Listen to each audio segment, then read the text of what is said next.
हेई foodies आज आम बनेते जाऊँ बिरियानी। तो बिरियानी कहते गले समस्त भावती कि माने बहुत टाइम टेकिंग जिनस। आज आम अधघंटे 45 मिनट भितर बन के देखिए बिरियानी और जल्दी से जल्दी बिरियानी खत्म करवा। तो देन लेट्स गेट स्टार्टेड। हमारा परंपरा प्रतिष्ठा। अनुशासन। Let's intro.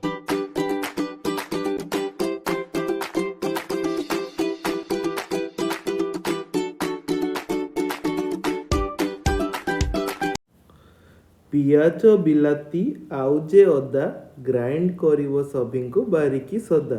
ଚିକେନ ଧୋଇବ ସଫା ସୁତୁରା କରି ଢାଙ୍କି ଦବ ତାକୁ ଦହି ଚିକେନ ମସଲା ବିରିୟାନୀ ମସଲା ଗରମ ମସଲା ଦେଇ ମ୍ୟାରିନେଟ୍ କରି। କୁକରକୁ ବସାଅ ଗ୍ୟାସ୍ ଉପରେ ତେଲ ଢାଳ ସେଥିରେ ଧୀରେ ସ୍ଥିରେ। ଖଡ଼ା ମସଲା ସବୁ ଏକାଠି କର ଧୀରେ କରି ତାକୁ ତେଲରେ ଭର। ଗ୍ରାଇଣ୍ଡ ହୋଇଥିବା ସବୁ ମସଲା ଢାଳି ଦିଅ ତାକୁ ନକରି ହେଳା। ଲୁଣ ଜିରା ଗୁଣ୍ଡ ଆଉ ହଳଦୀ ରସୁଣ ଗୋଟାକ ପକାଅ ଯଦି। ମସଲା ହବାକୁ ଛାଡ଼ି ଦିଅ କାହାଣୀରେ ମୋର ମନଟି ଦିଅ। କଥା କିସ କି ମୁଁ ରହୁଥିଲି ୟୁକ୍ରେନରେ ଆମର ୟୁନିଭର୍ସିଟି ଥିଲା ଖାର୍କିଭ୍ ନ୍ୟାସନାଲ ମେଡିକାଲ ୟୁନିଭର୍ସିଟି।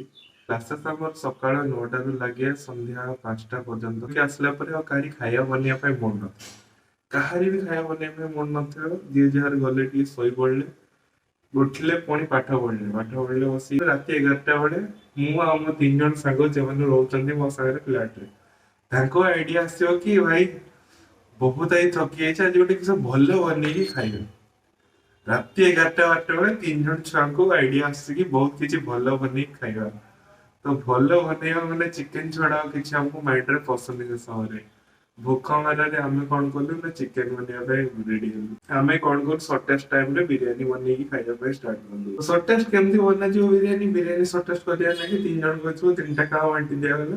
ଜଣେ କଣ କରିବ ମସଲା ଗ୍ରାଇଣ୍ଡିଙ୍ଗ କରିବ, ଜଣେ ଯିବ ଚିକେନ ଟା ନେଇକି ଆସିବ, ଆଉ ଜଣେ କାଟିକି ମ୍ୟାରିନେଟ୍ କରିବ। ଗଲା ତ ଚିକେନ ଆଣିବା ଯାଇଥିବ, ଚିକେନ ନେଇଗଲା ସାଙ୍ଗେ ସାଙ୍ଗେ ଗ୍ରାଇଣ୍ଡିଙ୍ଗ କଲା। ତାପରେ ଆଉ ଜଣେ କାଟିକି ମ୍ୟାରିନେଟ୍ କଲା ଭିତରେ ଯିଏ ନେଇକି ଆସିଥିଲା ଚିକେନ ଟା ସେ ସାଙ୍ଗେ ସାଙ୍ଗେ ଆମର ମସଲା ପକେଇଦେଲା। ମସଲା ହେଇଗଲା, ମସଲା ହେଇସାରିଲା ପରେ ହଳଦୀ ଯାହା ପଡିବା କଥା ପଡିଗଲା, ଚିକେନ ବି ପଡିଗଲା।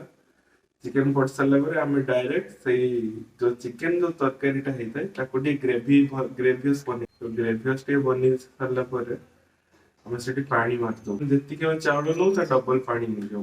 ଯୋଉ ଧୋଇକି ରଖିଥାଉ ଚାଉଳଟା, ସେଇ ଚାଉଳଟାକୁ ଡାଇରେକ୍ଟ ସେ ଚିକେନ ଭାତ ଆଉ ଯୋଉ 50% କି 70% ଚିକେନଟା ହେଇଥାଏ, ଦୁଇଟା ଯାକ ମିଶେଇ ଗୋଟେ ଟାଇମ ସିଝିକି ପୁରାପୁରି ବିରିୟାନୀ ରେଡି ହେଇଯାଏ। ଆମେ ଚାଉଳ ପକେଇ ସାରିଲା ପରେ 4ଟା ସିଟି ମାରିଦଉ ଗୋଟେ କୁକରରେ।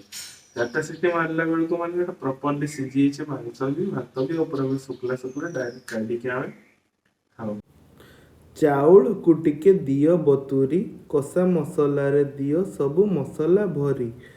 ମସଲା ହୋଇଲେ ଚିକେନ ଦବ ସିଝିବା ପାଇଁକି ସମୟ ଦବ। ସିଝିଗଲେ ଥରେ ଦବ ଚାଉଳ ପାଣି ଦବ ଧୀରେ କରି ଡବଲ। ଭଲ କରି ତାକୁ ଢାଙ୍କି ଦବ 2ଟା ସିଟିକୁ ମରେଇ ନବ। ଢାଙ୍କୁଣୀକୁ ଯେବେ ତୁମେ ଖୋଲିବ ବିରିୟାନୀ ଚାଖି ଧନ୍ୟବାଦଟେ ମତେ କହିବ। ଆଜିର ବିରିୟାନୀ ଏତିକି, ଖାଇକି ଟେଷ୍ଟ କରନ୍ତୁ। ଏବେ ଆମ ବିରିୟାନୀ ପୁରାପୁରି ରେଡି। କେତେ ବଢିଆ ଭାପ ବାହାରୁଛି ବିରିୟାନୀରୁ। ଯଦି ମୁଁ ଟେଷ୍ଟ ଆପଣଙ୍କ ଯାଇ ପହଞ୍ଚେଇ ପାରନ୍ତି ନା, ସତ କଥା ହଉଛି ମତେ ବହୁତ ଖୁସି ଲାଗନ୍ତା।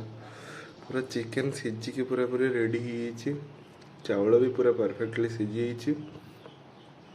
ସୋ ଜଷ୍ଟ ନାଉ ବହୁତ ଗରମ, ମୁଁ ଉଠେଇ ବି ପାରୁନି, ଜଷ୍ଟ କାଢିଲି, ଜଷ୍ଟ ହ୍ୟାଭ୍ ଇଟ୍। ଏଟା ନିହାତି ଟ୍ରାଏ କରିବେ, ରେସିପିଟା ବହୁତ ଜଲ୍ଦି ବନିଯିବ। 1 hour ମ୍ୟାକ୍ସିମମ୍ ବିରିୟାନୀ ପାଇଁ ଏଟା ସ୍ପିଡ୍। ଆଉ ଖାଇସାରିଲା ପରେ ଯଦି ବହୁତ ଭଲ ଲାଗିବ